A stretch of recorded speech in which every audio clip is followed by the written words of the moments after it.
le ciel est bleu, le soleil brille, les oiseaux chantent pour vous dire bonjour. Abissimna Kajamunka, émission matinale Keneka, bonjour actuel média. Bonjour actuel média italien. Rubrique de Mananika, nous deux personnalités du jour, mon bambangera kabembi de Yoranama. Otemane kofega boy d'aptasse événement du jour, moi, au Koba Mukera kabembi de Yoranama. Il veut flatter mane kofega boyana masala météo la nouvelle italien, aura ticket roula. Otemane kofega boy, le blanc, moi, nous n'a kaja koneka. Expression du jour d'ama. Otemane kofega boy, famille Kajatu Kamara, allez actualité du jour d'ama. Ame soroka kunjani. Fait divers et na lebilasi. Kankuba, Keita fait. Voilà ça quand j'aimerais la sur la page Facebook l'Actuel Média, chaîne YouTube Actuel Média, les site internet www.actuelmedia.net. Nous j'aimerais la sur chaque mardi à partir de 10h, mercredi à partir de 10h, on est vendredi à partir de 10h également. Nous avons essayé une rubrique là, les personnes du jour et moi bamu bangera ka ben vidéo yonama ni le 16 septembre sandwich ya mala konona ka foko bi jumai et le 16 septembre ala ka claire tia ka mandro dogoya ala ka so manka ambela jeli kan kisi gere-gerema aywa bisimina ka jam kan konnana ni anseli en rubrique folo la no personne du jour e mo bamunu bangera ka ben bi do yonama ni le 16 septembre amodem ni Alexis Bledelier elle est actrice américaine elle est bangera le 16 septembre 1981 aye samwan kelinga film ko konnana o samwan kelin konnana asira ka film mo wani wolo vla réaliser o temene ko fega boy d'apta c'est Rosie Bikanma elle est actrice américaine elle est bangera le 16 septembre 1964 aye sambis banduru ke film ko konnana o sambis banduru konnana asira ka film buduru ni woro réaliser o temene ko fega boy d'apta c'est Max Michelma elle est acteur producteur délégué américain elle est bangera le 16 septembre 1985 aye santani woro ke film ko konnana o santani woro konnana aye film mu wani woro réalisé amebi personne du jour kunchani Elisabeth Ezinier elle est actrice française elle est bangera le 16 septembre 2000 aye san fula ke film ko konnana o san fula konnana c'est ka film duru réalisé ni be dans série angabi personne du jour là o kambe pip ko fait. OTS est là pour tous vos besoins en matériel électronique et électroménager. Abisna kokura bonjour actuel média keneka ni aseli angaru flana na les événements du jour et ko ba mu kera ka bembi do yonama ni le 16 septembre amodem le 16 septembre 2021 la CEDEAO s'est réunie en sommet extraordinaire pour statuer sur le cas de la Guinée et du Mali un jour après le coup d'état aywa CEDEAO mo jera ka sommet extraordinaire do boloda Accra ka bembi do yonama mi konnana usera ku dado Mali ni Guinée ka coup d'état munu tukura nyogongo o temene ko fega boy c'est le 16 septembre 2015, le Burkina voit se dérouler un coup d'état militaire qui renverse le pouvoir de transition mis en place après la chute du président Blaise Compaoré. Aywa coup d'état do kera ka bembi do yoronama Burkina jamana kono Blaise Compaoré fanga ko fe. Au temene ko fega boy chaque 16 septembre est célébré comme la fête nationale en Papouasie Nouvelle-Guinée. Aywa septembre kalo kletan wore donc kirani Papouasie ka bulu wala sa ka ko nyanama ya ka bembi do yona mani le 16 septembre ni be dasiri angabi événement du jour là akame soni. ESG, École supérieure de gestion spécialisée dans la formation des métiers de la comptabilité et de la gestion d'entreprise. Abisne kukura bonjour actuellement keneka ni anseli en rubrique météo là amodam ne Bamako là comme toujours bi Bamako maximal est 29 degrés minimal aller 23 degrés Bamako la mine qu'on a fait mais sans aller fin ko sebe wa risque de pluie au fanga bo ka bon ko sebe chou fait en fond fait nambora Bamako meta kay bi kay maximal est 34 degrés minimal aller 25 degrés kana la mine qu'on a fait mais sans aller te fin wa clé aller faire be boya doni o te mane ko fe ga boy mama yere gata kulikuru la bi kulikuru maximal est 29 degrés kulikuru minimal aller 24 degrés kulukuru la minu konna na femi san ale be fin ko sebe wa risque de pluie au fanga bon ko sebe choufa en fond fin o te mane ko fe ka boy hamta sigaso bi sigaso maximal est 26 degrés minimal aller 21 degrés sigaso na la minu konna na femi san ale be fin ko sebe bi les journée kono o te mane ko fe ka boy mama gere kata segula bi segu maximal est 31 degrés minimal aller 24 degrés segula la minu konna na femi clé ale fanga be boy ko sebe bi o te mane ko fe ka boy hamta mopti bi mopti maximal est 32 degrés, minimal aller 24 degrés. Mopti na lamini konna na fami clé aller fanga be boyan kosebe. Ni mopti boray ma magere kata koroyan fan fe ameta gawo bi gawo maximal est 40 degrés, minimal aller 27 degrés. Fami gawo ko fe fitini barka be boyan kosebe wa fami clé aller be fariyan kosebe bi. Otemani ko fe gabe ameta Tombouctou bi Tombouctou maximal est 40 degrés, minimal aller 29 degrés. Tombouctou na lamini konna na fami sanya abe fin kosebe clé journée kono. Ame bi météo kunchani Kidal comme toujours bi Kidal maximal est 40 degrés, minimal aller 25 degrés. Kidal la namini kon nana famille clé alay fanga be boyan ko sebe ni be dansiri anga bi météo la akambe pub ko fait. Pour tous vos besoins en librairie, papeterie, matériel informatique, appareils électroniques et divers, rendez-vous chez AKD Informatique. Ante senga ante yina wala saka nga jamu ko bela soro aba sokolon to nga page Facebook l'Actuel Média, chaîne YouTube Actuel Média et nga site internet ne www.actuelmedia.net. Ni anseli en rubrique na les expressions du jour ali wala sen na kadja ko ni defé ay kene soro kaba amna ful la sama. Nana kadja ko ni so. Monsieur Fatimata Darame, ça va? Ça va ko di bashitila. Bashi fouette na mi ala barka. Allah kana bashika anshila. Amina. Fulika alini expression du jour kala sien frère bo mani wakati. Aywa o jana ko so Fatimata Darame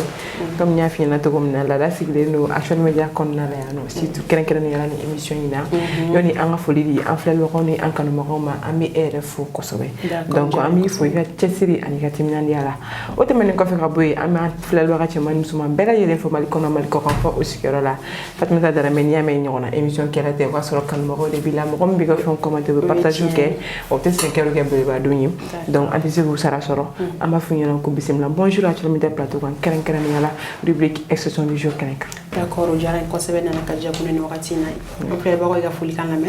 o kuma na bisi de expression du jour la sanga kala suma aywa Fatimata Darame ni ga je min la expression du jour là ni ga be expression du jour folo o te dore o de ko acheter chat en poche. Chat on est déjà comment dire c'est pas chat en tant que tel. Chat en tant que tel. Acheter chat en poche. Jakuma ko o sang poche kono ni ko ma don gon jakuma est jakuma bisa mallani ko dara mi fema bisa ay ni kam mallani ko dum fema bisa ni mo ko be jakuma la sang ablega so kono ni ite mo ko soro ma di ma fisa billahi tu es obligé à ta sang comme vous voulez nous mettre en comme d'accord voilà o kuma ni yoro la sama se ga bere famille ga bi expression folo la il va faire favor OK au te dovre au de conclure un marché sans avoir l'objet de la vente effectuer un achat pour autant avoir la marchandise. Donc, au Tedore, il faut bon, mais wakati mina bi am saka fra usara donnier parce que wakati mina internet ni ampleur va soro surtout Facebook nous ça fait là on be marchandise ou ça il be fait on la vidéo là ou une photo là voilà ko be valzu emballé ka emballé les là il là qui to recevoir ka soro ko il soro fait ta hono ou be ta fin kirikara ko xagono wa soro e investir là e ka war badenti donc avec jikila tege mais ne ba fi ni yor la ni ibulu iteke manga gele ite soro gonna e kana fore ay ni mo tege manga gele fi se ka son mena mu fi ni bulu la bla lo ko jugune re wen ko ni sinon ni ko ingera samna ne ma soro la ne be se ka ne je yo chama soro e war ko me ko nari ay war ga problème mu ege ni war ti ko nari bisa fo ite soro mais ni ko kitege manga gele bon ni nyera ni ne ba ni ga war ka ni bi ga war soro to ni ga war ka di re bon ni nyini ne ba fo ni ay bon ne kon bulu ne ga passer là ne ba fo we tege manga gele soro na do techno awo généralement awo parce que ni tege manga gele tout tege manga gele donc il va faut que il ça ni ke de fait que il tege manga gele sinon yoni ka ta sa yoro do ne bolo ni ire i carrière ka avion ta be ka carte ani be dugma sira de fait ka tege fam sa ngana nay fin pe blé ka tege na ñu ko me soro voilà mais kuma la suru nyala quoi donc ni tara ni ire tari ka fin ça kuma to lo atigi include ke ay sentigo ay kantigo ko to la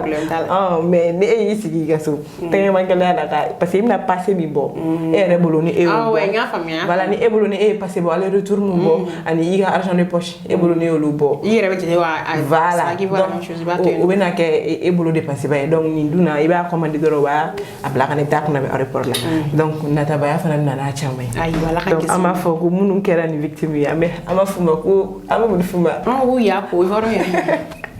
donc ala ko gisa nyora vraiment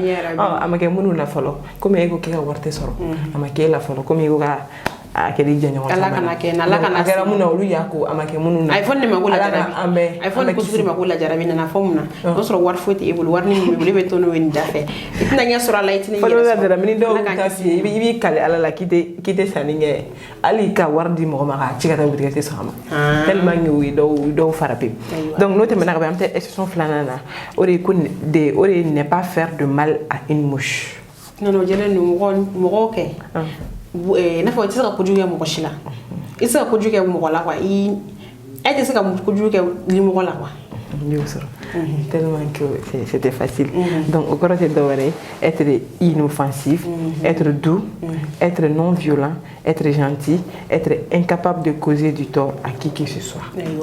Donc, Allah quand même de ce qu'on y a quand quoi. Allah quand même c'est wali baray. Il y aura n'a pas Kassim Diabaté Maka bonjour.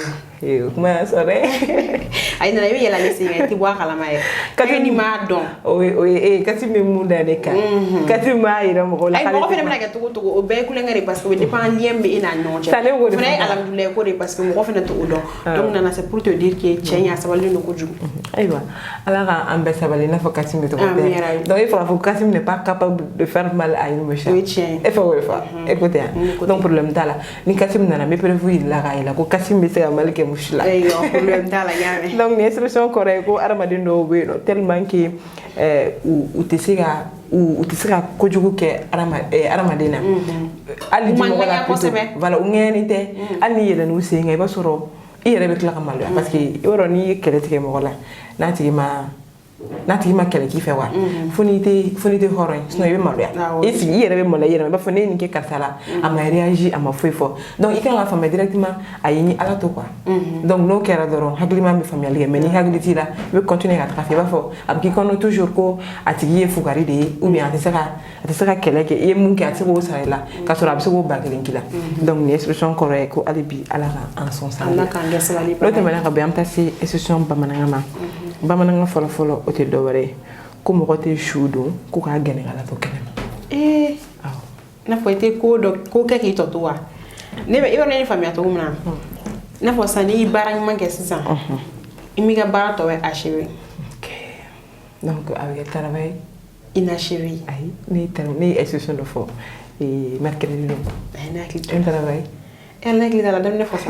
doron dam ne travail ay mom mi doga un travail dara araba o ya wala fi rego comme na ya rabu choisi donc fatima dara mi ya fato comme na atete ma oga ni barake ka to e dara shudu ya gene ngala to kenema ya barama ba ou bien donc oni tarado iba berdo nyongo fe donc armade ni bla la bara la kika ke iba ke ka nimisi wasa wa mun yi bla la fene fo fana nimisi ga wasa donc ago fo la ki ga barakera barada fale le fait que ema sego ke iga barakera to aje ala ran kisi o barasukuma parce que ni o barasuku ke ite to ja sura la fo ga mun ke ite tra ibe sege me ite to ja sura voilà i sege no ibe gi yere sege ni ko ibe gi yere sege ite to sura ite yere sura donc no te mena ga am ta c'est ça la mama o de ko doucement go kala te se ka dumuni kalaman dum fo ka fa nana ni me di dusman wa tsara dubun duya so énervé le no fatima dara be ne du ba ma gafu ko mo ko yima na dusman ga to yima na tim to ki ma ngate ga keleke dumuni fe nana o ko ne ga barere ni no ko fara do ni misna ko fara te o wate ko ma fasa fiyo ay ne ma fasare parce que mi la ande nga mo nya ko voilà donc o re ko ki na te sara kele iba ira mo la ne ki fara mais iba soro au fond to son ibena no fe d'accord donc amano donc o ko rote do re ko ni dumuni nga kala ko dusuma ngote siga do parce que ale dusuma ko koroli dusum kala ele dusuma ko koroli donc dumuni kala mana ya te do la do fara dusuma ga volcan donc avec a ko no tasuma iba do ate fin re nyi no seulement ate fin nyi adunto era te jigi kono ni here donc ni dusuma go il est préférable que il dumuni to iforo ni ga tension jigina kuma mna ibna dumuni do ebe na faso la wa dumuni fana be na fa parce que ni ye dumuni du amana fa nyi plus mo mena kan adum e otiki ma soro e ado amana fa nyi donc amese ga fo expression la bana ko ni conseil message nyamu ye en fo en fleur no nyela ko na fa foite doucement ngala katena ni foye mo ma fo tieni ayena na mo do naturellement lui doucement o korte ko dimni no mo ko be bon ni doucement go naturellement amano ko parce que i amesa fa ki dakanu donc i ba la de 600 fɛn min bɛ mɔgɔ dusumango fɛn min i yɛrɛ b'a dɔn parce que i dusumankɔrɔ cogo i b'a sɔrɔ fɛn dɔ bɛ sûrement o b'i la nisɔndiya donc n'o bɛ nisɔndiya n'i yɛrɛ bɛ se k'o kɛ ou bien ni mɔgɔ de b'o k'i ye donc i bɛ se k'i taalan ko ye sinon ni mɔgɔw y'i dɔn ni dusumangoya ye donc hali ni i ka ko caman bɛ gɛlɛya quoi parce que ne hakili bɛ kɛ expression dɔ la i ko ni mɔgɔ bɛ yɛlɛ kojugu i bɛ si sɔrɔ a bɛ se ka mun de fɔ sisan ni mɔgɔ min tɛ yɛlɛ a dusumango e bɛ fɛ ka fɔ tɛ si sɔrɔ i ka expression ninnu fɛ ne b'a bɛɛ garder n kunna Fatumata Darame e bɛ fɛ k'a fɔ de ko ne ko ko ni mɔgɔ min bɛ yɛlɛ i tɛ sa joona sɔgɔsɔgɔ yɛrɛ ye minɛ kuma in na fɔlɔ effectivement ni mɔgɔ bɛ yɛlɛ a bɛ dɔ fara i si kan parce que an b'a ye k'a fɔ ni yɛlɛla ni bɛ yɛlɛ à chaque fois k'i bɛ yɛlɛ bana dɔw bɛ a bɛ bana dɔw kɛnɛya ka bɔ mɔgɔ fari la ni bana kɛnɛyara ka bɔ i fari la o kɔni ye sini kɛnɛya ye sisan n'i tɛ yɛlɛ i dusumango wagati bɛɛ e dusukun a ma ɲi mɔgɔ kɛri yɛrɛ ma donc ni ala y'a kɛ ni ma yɛlɛ n'a nana kana bila kuma la donc an bɛ se k'a fɔ i bɛ se ka foli bila yenkaw la joona ka sɔrɔ yɛlɛbagaw kɔni bɛ yan nɔ donc an b'a fɔ ko dusumangoya man ɲi ale ye bana jugu ye bana min don est ce que fura b'a la nka n'i y'i débrouiller dɔɔni ka to ka jisumanw min ou bien ka nɔnɔ kɛ ji la k'o min la a bɛ se ka tɛmɛ i kan donc an b'a fɔ an filɛbagaw ɲɛna ko bi ye vendredi ye k'ala k'an ka jumaw caya ala ka bato kɛlenw bɛɛ lajɛlen minɛ ala k'an ka laɲiniw sabati ko ni ala k'an kisi gɛrɛgɛrɛ ma i t'o fara kan ayiwa ala k'an kisi gɛrɛgɛrɛ ma donc ni ala ma basi kɛ an bɛ ɲɔgɔn sɔrɔ yan nɔ mardi don ni plateau kelen kan ni ala ka jɛ ye d'accord ni ala sɔnna min na i ye expression d'a ma bi an ye caman tɔmɔ a la an ye caman ba faamuya a la an sera ka leçon caman fana retenir a kɔnɔna na donc i ni ce i yɛrɛ ye n'ala ma basi kɛ e ni anw n'an filɛbagaw bɛɛ lajɛlen la an bɛ ɲɔgɔn sɔrɔ yɔrɔ mardi don ni ala sɔnna ESG, École supérieure de gestion, spécialisée dans la formation des métiers de la comptabilité et de la gestion d'entreprise. Nana Kadja kone tɛmɛnen kɔfɛ ka bɔ yen an bɛ wele bila Kadiatu Kamara ma a bɛna kibaruyaw d'an ma a ye kɛnɛ sɔrɔ ka ban an bɛna foli las'a ma Kadi i ni sɔgɔma. I ni sɔgɔma Darame. Baasi t'i la. Baasi foyi tɛ yen nɔ. Ala kana baasi k'an si la. Folikan ale ni kibaruya ka lase an filɛbagaw ma nin wagati la. Bon folikan min bɛ n bolo Darame n bɛ e yɛrɛ fo fɔlɔ ani ka sɔgɔma fɔli lase an filɛlikɛlaw bɛɛ lajɛlen ma Actuel Media sanfɛ k'u kana ɲinɛ ka n ka fɛnw partager ani k'a like halisa. Ayiwa o diyara n ye kosɛbɛ Kadi i bɛ segin da don actualité du jour la ka lase an filɛbagaw ma bi. Ok Darame bi actualité jour bɛ tali kɛ an bɛ Mali la an bɛ taa Mali la fɔlɔ. Ayiwa comme toujours. Voilà comme toujours an b'a daminɛ ni an yɛrɛ ka jamana ye n'o ye Mali ye. Bon, au Mali, le maire de la commune rurale de Tomoro, Tomoro est commune mairie. Allez, interdiction que fête d'indépendance grandiose. Yerma Orient, voilà. Au fait, il me que en Jamana kono, allez au con à la commune parce que à Iraka foko salon. Ni ma fili ni ma yine communauté d'autres me malla. Olu tun bɛ ka revendication dɔ kɛ ko esclavage par ascendance n'o ye jɔnya kow ye olu tun bɛ jamana kɔnɔ halisa o kɛliw nana ni affrontement ni fɛnw ye a ka commune na o de y'a to ale y'a décidé ka fête d'indépendance n'o ye an ka yɛrɛmayɔrɔnya fête ye k'olu interdit a ka commune kɔnɔna la. Esclavage par ascendance ale kɔni ale bɛ exister kɛrɛnkɛrɛnnenya ka ɲɛfɔw fɛ ala ka faamaliko ɲuman di bɛɛ lajɛlen ma n'a fɔra ko fête ka dabila a ka kan mɔgɔw fana ka sigida kɔnɔ mɔgɔw fana k'u ka maire lamɛn donc o kibaruya in a ka ɲi kosɛbɛ. D'accord Darame an bɛ taa ɲɛfɛ dɔɔni Darame an ka information filanan bɛ an bolo o de ye ko lancement de la semaine nationale de la réconciliation an bɛ to Mali la halisa dɔɔni o ye lancement de la semaine nationale de la réconciliation o baaraw bɛ ka boloda a bɛ daminɛ bi yɛrɛ an ka jamana kɔnɔ centre international de conférence de Bamako CCB n'an ko ma ko CCB. Voilà, bi yɛrɛ de baara ninnu bɛ daminɛ voilà kunun kɔrɔ baara ninnu bɛ kun cɛ ni kalo tile 21 n'o ye le 21 septembre 2022 awɔ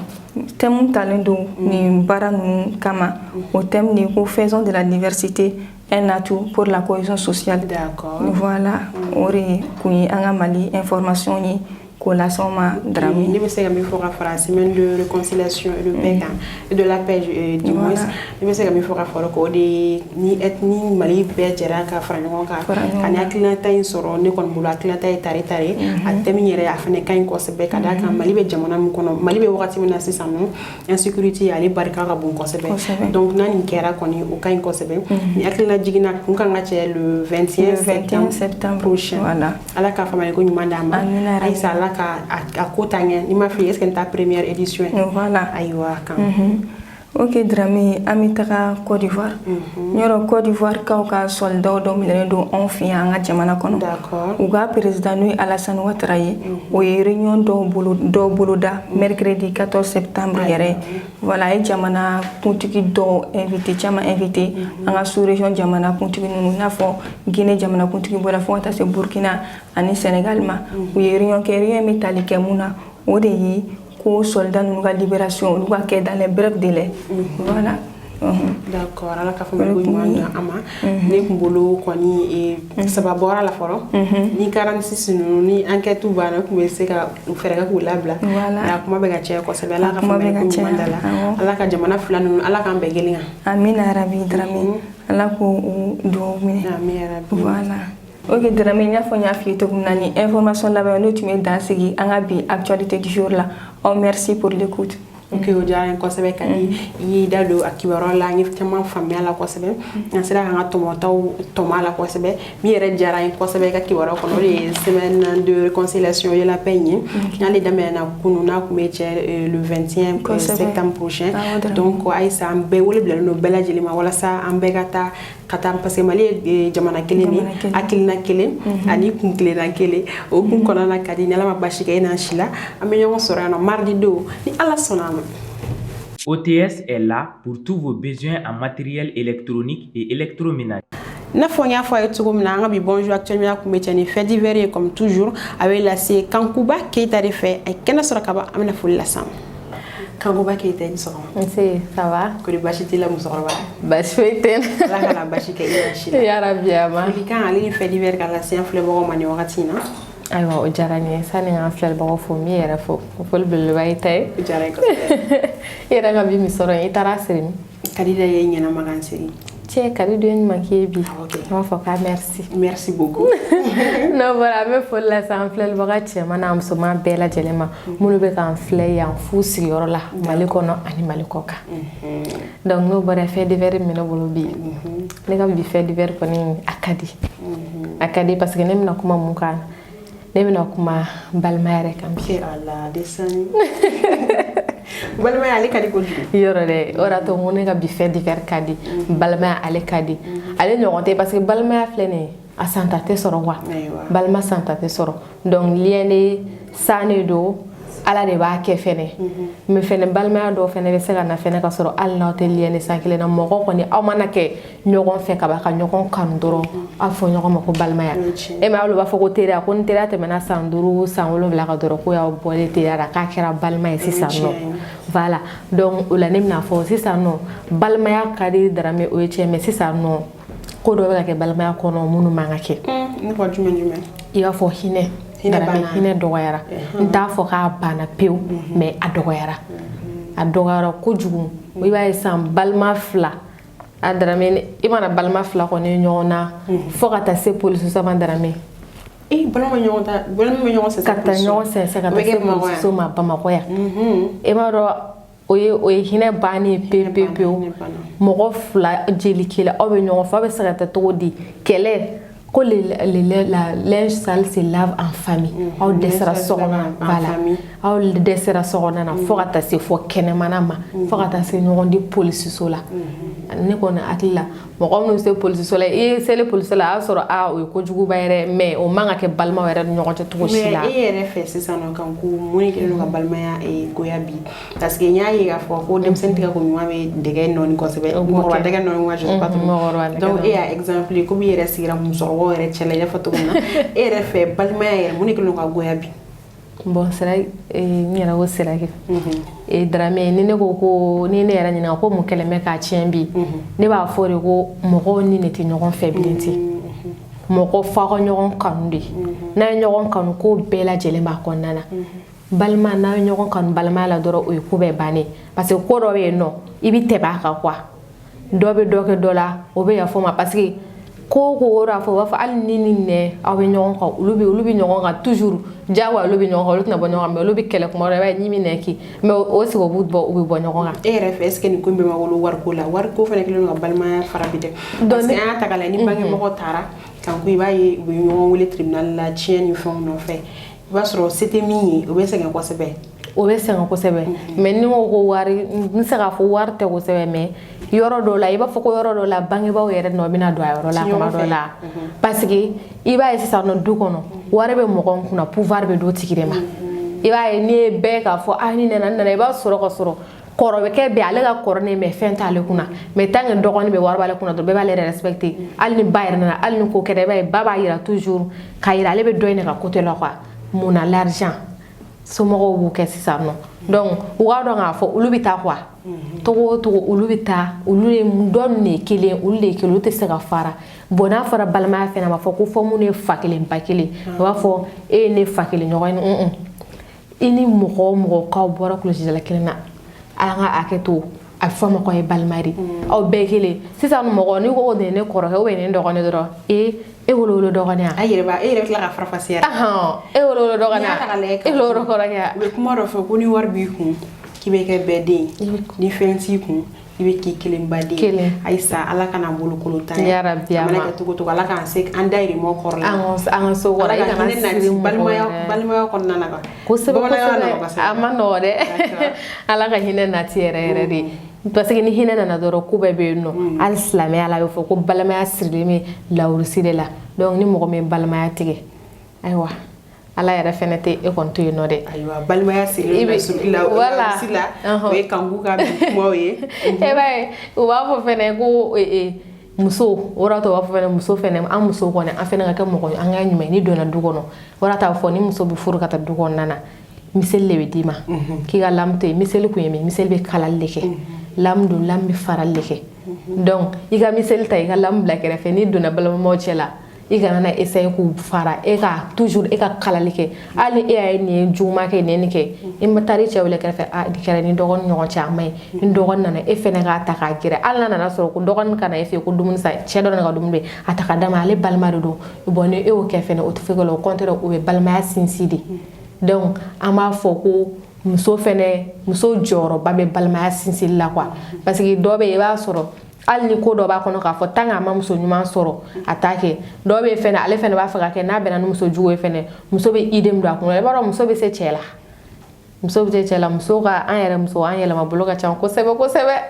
donc an b'an sinsin o yɔrɔ fɛnɛ kan n'an fɛnɛ donna an ka kɛ kalalibaga ye an kana kɛ faralibaga ye n b'o fɛnɛ ci lase an balimamuso bɛɛ lajɛlen ma. d'accord u bɛɛ y'a mɛn nin wagati la kan ko e yɛrɛ fɛ solution jumɛn de bɛ se ka na ni hinɛ ye balimaw ɲɔgɔn cɛ.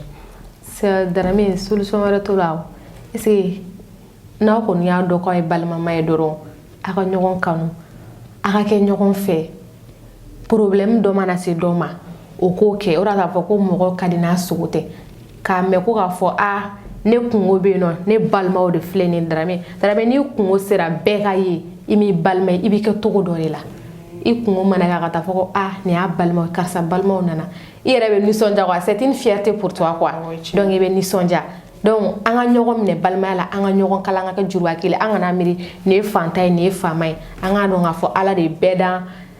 ala de ye setigi da ale de ye setan fɛnɛ da donc an bɛ ɲɔgɔn dafa de bɛɛ tɛ se ka kɛ fantan ye wa bɛɛ tɛ se ka kɛ waritigi fɛnɛ donc du kɔnɔ togo togo hali ni bɛɛ kɛra waritigi i b'a sɔrɔ dɔ bɛ yen nɔ o bɛ sɛgɛn kɔnɔna na donc aw ka kɔfɛ la aw ka ɲɔgɔn dɛmɛ balimaya kɔnɔna na o de ɲɔgɔn tɛ fɛnɛ wa o de fɔra fɛnɛ. bangebagaw jɔyɔrɔ u ka bon ou bien u ka dɔgɔ bangebagaw jɔyɔrɔ jumɛn de ye balimaya ko ɲuman na. u ka toujours n'u bɛ denw na u k'a yira denw bɛɛ lajɛlen na k'a fɔ depuis fitinin aw bɛɛ de ye kelen ye k'a yira u la k'u ka ɲɔgɔn minɛ olu bɛ yan nɔ olu tɛ yan nɔ k'u ka ɲɔgɔn minɛ u ka kɛ kelen u ka kɛ juruba kelen u kana fara i b'a ye du dɔw kɔnɔna na fa mana ba dɔrɔn bɛɛ bɛ tilan parce que fa de kun kɛlen bɛ k'u sinsin donc san'a ka taa a ka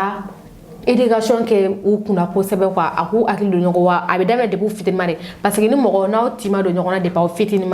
aw kɔrɔbalen o tɛna se ka kɛ quoi o de y'a to u b'a fɔ k'aw ka balima yaala aki balma yala ba fo ko sengele te sira bo quoi sengele te sira bo donc ne kele mi la toujours tinya e beta ne fene kila kana bo e fene donc o de be nyogon dafa donc bi o de ko ne bulo bi fait divers la ni sira ka ndalo ala ka dama do ni dorofo donc ba fo la ko bi jumai kala ga anga bato bela jele mine kamna ko bela jele mine kala ga juma wera yirana e ne fene na ala ga jana flel bo bela jele am ñogon soro ni kenen kelenka mardi do na la ga je ni ala salama ni ko e kampi ga kuma feri wer ka kuma na keren ya balma ya le kadi ko dum o kum ko na na mi wolore kan se balmo bela jele mayo sa ka ñogom ne o le do lu ka do dakele fe ko do dakele fe o ka bo dakele fe o ka ñogom ne ka gan juru ba kele mana fa balmo ka ñogom ne ka do dakele fe ka bo dakele fe ka ga juru ba ko kele o re kera kan ku ka kuma kala ba ni plateau en ka ni jam kan kono ni alama bashiki ana la mi ñogon sorano mardi do ni ala sorano. ESG, École supérieure de gestion, spécialisée dans la formation des métiers de la comptabilité et de la gestion d'entreprise. Ante fouyi naote wan frente fouyi nanga partenaire te amanga partenaire fo no doy Acadé informatique OTSI Sistra technologie technologue ista aleni ESG wala saka nga jamngon la soro aba soro nga page Facebook la Actuel Media chaîne YouTube Actuel Media le nanga site internet ne www.actuelmedia.net ni jamga la sama chaque mardi à partir de 10h mercredi à partir de 10h ou chaque vendredi à partir de 10h okum konnana ama fo abel bon week-end.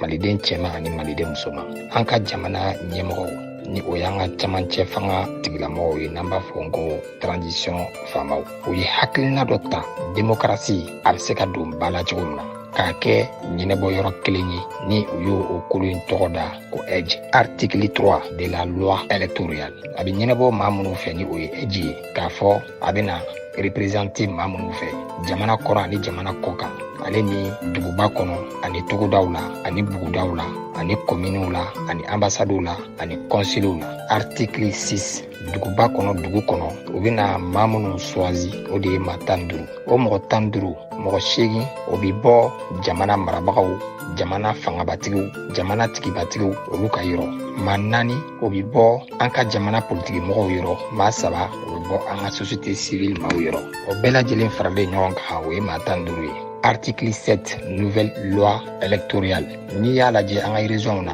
an'an ka district de Bamako kɔnɔ na duguba kɔnɔ an'an ka cercle la an'an ka commune kɔnɔ EDGE bɛna diriger maa minnu fɛ o ye maa 7 ye o maa 7 la maa 4 o bɛ taa pouvoir public yɔrɔ maa 2 o bɛ taa parti politique yɔrɔ maa 1 o bɛ taa société civile yɔrɔ fɛn min ye an ka lasigidenw bɛ yɔrɔ min na n'an b'a fɔ ko ambassade ani consul olu bɛ yɔrɔ min na an b'a fɔ ko maa 5 de bɛ taa o yɔrɔw la jamana kɔkan o maa 5 minnu bɛ taa an b'a fɔ politiki mɔgɔw olu fana ka maa 1 bɛ di o yɔrɔw la maa 2 o bɛ bɔ an ka société civile maaw olu yɔrɔ maa 2 dɔɔni o bɛ bɔ an ka jamana marabagaw olu yɔrɔ article 22 nouvelle loi électorale